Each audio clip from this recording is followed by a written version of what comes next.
We now turn to health news tonight. New and extremely dangerous super germs that are showing up in hospitals across this country, other healthcare facilities, prompting some strong and alarming language from the CDC. We get our report tonight from our chief medical editor, Dr. Nancy Snyderman. It's a silent threat lurking inside our nation's hospitals, a deadly class of superbugs that's nearly impossible to treat. It's resistant to virtually all antibiotics. So when an individual gets this microbe and it invades the blood or invades tissue, curing them becomes very difficult. And these bacteria are deadly, with a fatality rate approaching 50%. 42 states, 4% of short-stay hospitals, and 18% of long-term acute care facilities have reported problems.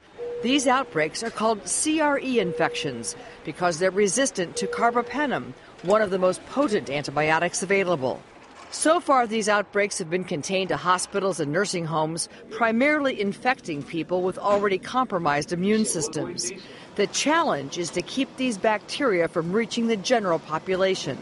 Montefiore Medical Center in New York City has been able to cut its CRE cases in half by testing all patients admitted to the critical care unit and isolating them from other patients. They have discovered many hospitals have been regularly and unknowingly transferring infected patients into their institution. 40% of the CRE I detected in the hospital could be accounted for by patients who were positive at the time they were admitted through my emergency room.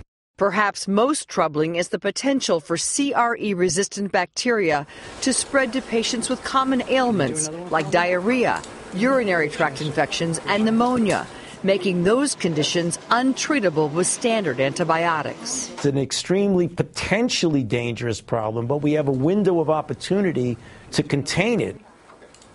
And containing it is priority number one right now because there are no new antibiotics in the pipeline, and the drug companies right now really don't have any treatments to offer us, Brian, for these lethal infections. The next thing to worry about. Dr. Nancy, thank you, as always.